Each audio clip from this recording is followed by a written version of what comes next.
देश के मुसलमानों को और मुस्लिम नेताओं को बार बार देशभक्ति का सर्टिफिकेट बांटने वाली कट्टरपंथी हिंदुत्ववादी ताकतों को एक मर्तबा पार्लियामेंट के लोकसभा सेशन में हुए असदुद्दीन ओवैसी की तकरीर को सुनना चाहिए और देखना चाहिए। संविधान के प्रियम्बल में लफ्ज सॉवरेन है।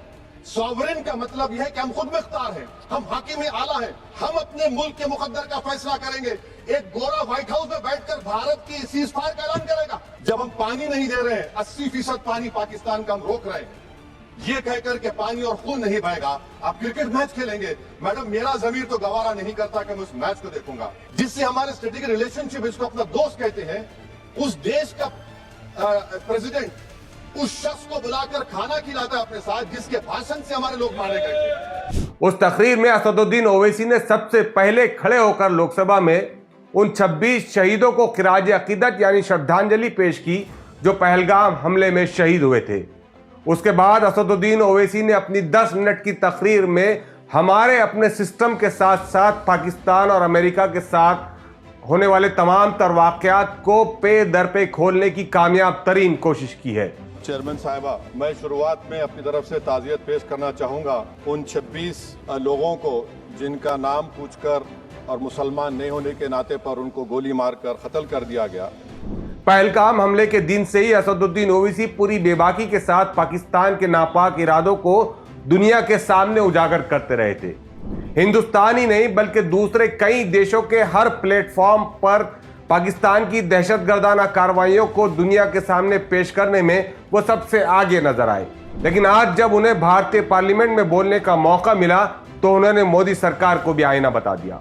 उन्होंने पाकिस्तान और इजराइल को दुनिया के बदतरीन देश करार देते हुए भारतीय हुकूमत से यहां तक कह डाला कि आप खामोश मत बैठिए, पाकिस्तान दोबारा दहशतगर्दी करेगा, इसलिए कि पाकिस्तान की बुनियादी दहशतगर्दी नफरत के ऊपर रखी गई है, इसलिए इनसे होशियार रहिए। मैं फिर से हुकूमत से कह रहा हूं, पाकिस्तान टेररिज्म करेगा, आप तैयार हो जाइए। असदुद्दीन ओवैसी ने कहा कि जब डोनाल्ड ट्रंप बाद जंग रोकने की करते रहे थे उस वक्त भारत के प्रधानमंत्री क्यों खामोश बैठे थे।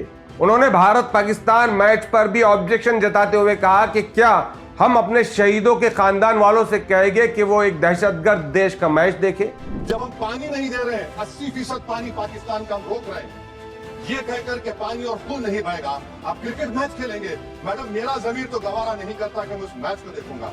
भारत की फॉरेन पॉलिसी को इंतहाई नाकाम पॉलिसी बताते हुए असदुद्दीन ओवैसी ने कहा कि हमारी फॉरेन पॉलिसी में इतना दम नहीं कि हम ट्रंप से कहें कि अपनी बकवास बंद करे।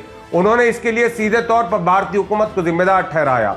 बिना नाम लिए असदुद्दीन ओवैसी ने भारत में आरएसएस की नफरती पॉलिसी को भी टारगेट किया और कहा कि अगर दुश्मनों से लड़ना है तो देश को मुत्तहद होना पड़ेगा, नफरती सियासत को खत्म करना पड़ेगा, बुलडोजर की सियासत को खत्म करना पड़ेगा।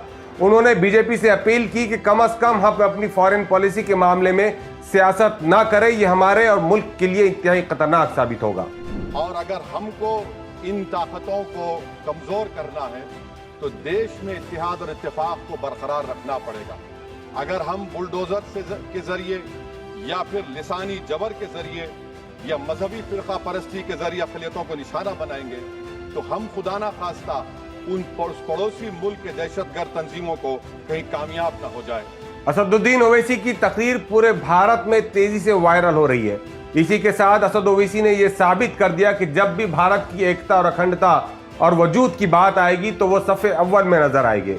ओवैसी के इस भाषण के बाद देश में उनकी तरफ देखने का लोगों का नजरिया बदल रहा है और ओवैसी देश की मेन स्ट्रीम पॉलिटिक्स में अपना एक अहम चेहरा, अपना एक अहम मकाम बनाते जा रहे हैं।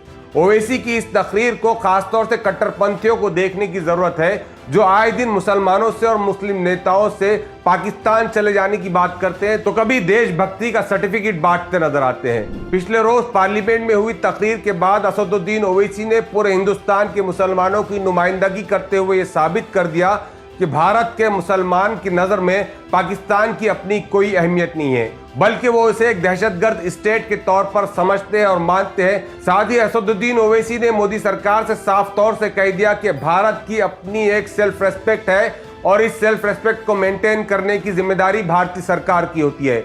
अगर हम व्हाइट हाउस में बैठे गोरे का सुन लेंगे तो कैसे हम अपना सेल्फ रेस्पेक्ट मेंटेन कर पाएंगे और कैसे हम अपने आप को विश्व गुरु साबित कर पाएंगे।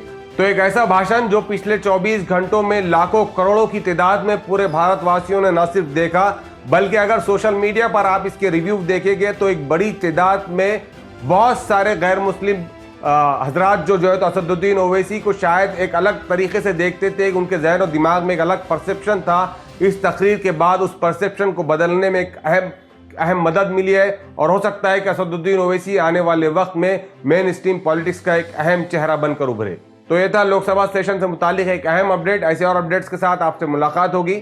शुक्रिया।